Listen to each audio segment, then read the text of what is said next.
বাপরে বাপ, কি ভীষণ বড় একটা ওল। আর এই যে দেখতে পাচ্ছ, যখন রুই তখন কিন্তু একদম ছোট ছোট ছিল, আর এখন দেখো প্রচুর বড় হয়েছে। তো তোমরা ভিডিওটা না টেনে শেষ পর্যন্ত দেখতে থাকো। নমস্কার বন্ধুরা, কেমন আছো সবাই? আশা করছি তোমরা সবাই খুব ভালো আছো। আবার একটা নতুন ভিডিও নিয়ে চলে এসেছি তোমাদের সঙ্গে শেয়ার করতে। আর এখন দেখতে পাচ্ছ আমাদের এই ছোট্ট বাগানে দাঁড়িয়ে আছি, আর এই যে ওলটা দেখো কত বড়, মানে এগুলো দেশি ওল, বুঝতেই পারছো। ওই যে কুচি কুচি সব কিন্তু মুখি বেরিয়েছে, মানে এগুলো গাল ধরবে কিনা বলতে পারছি না। সচরাচর দেশি হলে গাল ধরে, আমি চাকাতে পারছি না। কোথায় রাখবো? বাইরে নিয়ে বাই বাই বাই। তো টমেটো গাছ এখানে রাখবো, রাখ পরে নিয়ে যাও। রাখলে একদম হ্যাঁ, তাহলে একটু পরিষ্কার করতে হবে। এখন মাটিগুলো আছে, এই মাটিগুলো পরিষ্কার কর, সব ধোয়াকের মধ্যে এনে।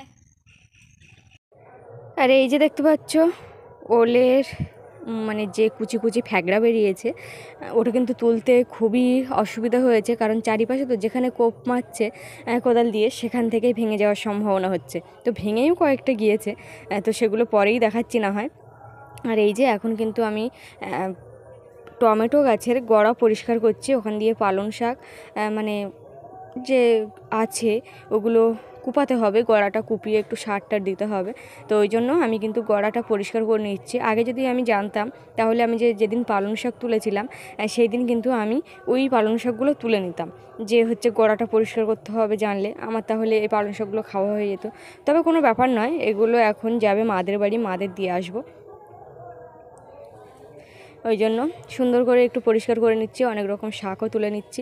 আর আমরা জানি যে কয়েকদিন পর আমাদের নিয়ম অনুযায়ী, নিয়ম বলতে কি, যে আমরা জেনে এসেছি ছোটো থেকে, কালী পুজোর আগে আমাদের 14 শাক 14 বাটি দিতে হয়, 14 শাক খেতে হয়। তো আমাদের বাগানে যা শাক আছে মোটামুটি 14 শাক হয়ে মনে হয় বেশি হয়ে যাবে বাগানে, আর এদিক সেদিক করে।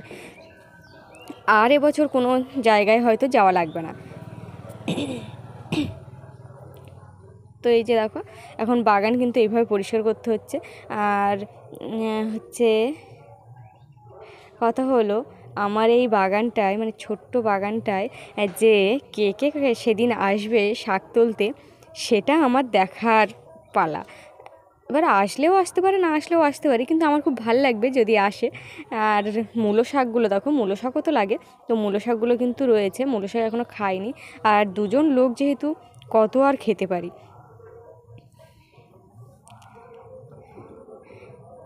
তো আমি একটু এই যে এখন লাল শাক তুলছি বড় বড় দেখে, কারণ লাল শাক আজকে মাদের বাড়ি দেওয়ার কথা, ওই জন্য কিন্তু আমি লাল শাকগুলো তুলছি, আর তার সাথে পালং শাকগুলোও দেবো। তো এই যে দেখো, এখন বাগান থেকে মোটামুটি, কারণ লাল শাকগুলোও তুলে নেওয়ার কারণ হলো আজকে কিন্তু মানে বিষ স্প্রে করতে হবে, তো ওই জন্য।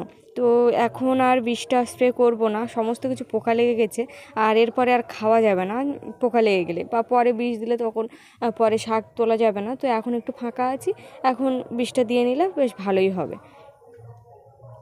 ওই জন্য কিন্তু এই দেখো, এক ঝরা মোটামুটি শাক তুলেছি। এক ঝরা নয়, এক ঝুড়ি। ঝরাটা হলে প্রচুর বড় হতো, কারণ ঝরাটা মানে প্রচুর বড় হয়, যেটাকে গোবর টোবর তলা হয়, সেটা হলে ঝরা, আর এটা চুবড়ি বা ঝুড়ি বলা হয়, ছোট তো ওই জন্য। আর এই যে দেখতে পাচ্ছ টমেটো গাছ, আর এখন এই যে পুঁই শাকটাও দেখো, মানে কত সুন্দরভাবে লতিয়ে চলে গেছে ওদিকে, বেশ সুন্দর হৃষ্টপুষ্ট পুঁই শাক। এখানে যদি মাচা করা যেত তাহলে বিটুলির অভাব হতো না, তবে এখানে আর করব না, যেহেতু একটাই আছে তো একটা থাক। আর এখানে দেখো ওল তলা চলছে, আর মানে এটাও যে কি ওল সেটাই বুঝতে পারছি না। তো এখন চলছে কুপানো। ওল তোলার আগে যেটুকু জায়গা বাকি আছে মোটামুটি সেগুলো একটু কুপিয়ে কুপিয়ে কিন্তু ঠিকঠাক করে দিতে হচ্ছে, কারণ পরে যখন ওল তোলার পরে অতটা ঠিক হবে, যে একেবারে ঠিক করতে করতে মাটি কুপিয়ে দিতে দিতে তারপরে ওলটা কাছে যাওয়া হচ্ছে। আর আগে যে ওলটা দেখলে সেটা কিন্তু একটুখানি রোয়া ছিল। তোমরা ভিডিও, যে পুরানো ভিডিও, অনেক পুরানো, মানে যখন ওল র হয় আর কি, অনেক আগের। তো সেখানে যদি পুরানো ভিডিও তোমরা কেউ গিয়ে দেখতে চাও, দেখতে পারো কতটুকু ওল ছিল, কতটুকু ওল র হয়েছে, আর কত বড় ওলটা হলো। তো আমিও পুরো একদম অবিশ্বাস্য হয়ে গেছি, মানে আমারও বিশ্বাস হচ্ছে না যে হচ্ছে এরকম। আর এই দেখো বাবা গো, দেখে বুঝতে পারছো ওটা কি? ওটা জোঁক। আর এখানে পুরো একটা বিছে পাওয়া গেছে বড়, কিন্তু তার মধ্যে পুরো তার বাচ্চাগুলো ভর্তি। তো আমি জোঁকটা মারার জন্য কিন্তু চলে গেলাম মানে লবণ নিয়ে আসতে। তো লবণ নিয়ে এসে এখন ছুটে ছুটে যাচ্ছি। তো দেখা যাক কি হয়, জোঁকে মানে লবণ দিলে জোঁকটা মরে কিনা। তো আমি আর মোটেই খুঁজে পাচ্ছি না, ও এমন মরারভাবে পড়ে আছে, মানে মরার মতো পড়ে আছে, খুঁজেই পাচ্ছি না। এই যে দেখো একদম নড়ছে না, এটা একদম মনে হয় যেন ও মরেই গেছে, কিন্তু লবণ দেওয়ার সাথে সাথে অবস্থাটা দেখো। তবে হ্যাঁ, আমরা যখন দার্জিলিংয়ে ঘুরতে গেছিলাম লেপচা জগতে, আমারও কিন্তু জোঁক ধরেছিল। এই কারণে আমি প্রচুর ওখান থেকে ঘাসের মধ্যে দিয়ে হেঁটেছি, আর কখন যে জোঁকটা পায়ে ধরেছিল আমি বুঝতে পারিনি। তো রুমে এসে কিন্তু আমাকে জোঁকটা ছাড়াতে হলো, মানে বাড়িও জোঁক, পাহাড়েও জোঁক, যেখানে যাব সেখানে জোঁক। মানে এই গত 2 বছর হচ্ছে আমাদের এই দিকটায়, মানে বাড়ির দিকটায় কিন্তু জোঁক ভরে গেছে। আগে এরকম জোঁক টোক ছিল না বা দেখিনি। ওরকম জলের জোঁকটা দেখেছি, মাঠে যেতাম আগে যখন বাবার সাথে, তখন কিন্তু যে জলে ওরকম জল জোঁক যেগুলো, সেগুলো তো এর থেকে মোটা মোটা, সেগুলো দেখতে অন্যরকম বিশ্রী লাগে, একদম দেখতে ভাল লাগে না। তো যাই হোক, এই যে এখানে দেখো এখন ওল তোলা চলছে। ওল বেশি মাটি নিয়ে তুলতে গেলে টমেটো গাছ পড়বে কাটা, ওই জন্য ওল একটু সাবধানেই তোলা চলছে। তার মধ্যে দেখো ঘুরে ফিরে ওল তোলা চলছে এখন। এই এই এই শাবলটাই নিয়ে আসলে মনে হয় ভালো হতো। যা এই সব তো কি অবস্থা, আমার হাত চুলকাচ্ছে কিন্তু ওল তুলে। এটা বাদ ধারে। তো তোমরা ওলের মরমরানি কচকচানি শব্দ শুনতে পেলে কেমনভাবে মরমর করে ভেঙে যাচ্ছে, মানে ওই যে গাঁটিগুলো হয়ে আছে না, দেশি ওলের এইগুলোই বেশি সমস্যা, এরকম ফ্যাকড়া বেরোয় খুব, আর এগুলো পুরো ভেঙে যাচ্ছে, সেটা শব্দও শোনা যাচ্ছে। তো এই যে দেখতে পাচ্ছ, এবছর কিন্তু আমাদের মানে ওল বাগানের ওলটা কিন্তু বেশ সুন্দর হয়েছে, মানে ওলটা নয় ওলগুলো বেশ সুন্দর। এইখানে দেখো ওলের ঝাঁপ দিয়েছি, কয়েকটা ওল পুরো একদম বড় গামলার 1 গামলা হয়েছে। আর এবছরে ওল ভালো হওয়ার কারণ হলো, এখানে কিন্তু আমাদের গোয়ালঘর ছিল, আর এই গোয়ালঘরের জন্য এখানে মাটিটা একটু উর্বর টাইপের, একটু ভস্কা টাইপের, ওই জন্য কিন্তু বেশ সুন্দর মানে ওল বেড়ে উঠতে পেরেছে।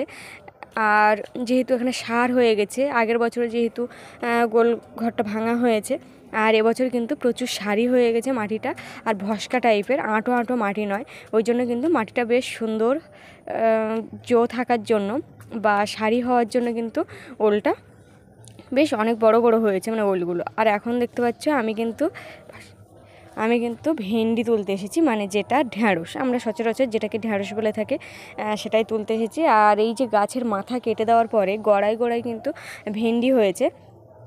তো অনেকটাই ভেন্ডি, বেশিরভাগ সব মানে একটু দেরি করলে ওগুলো পেকেই যায়।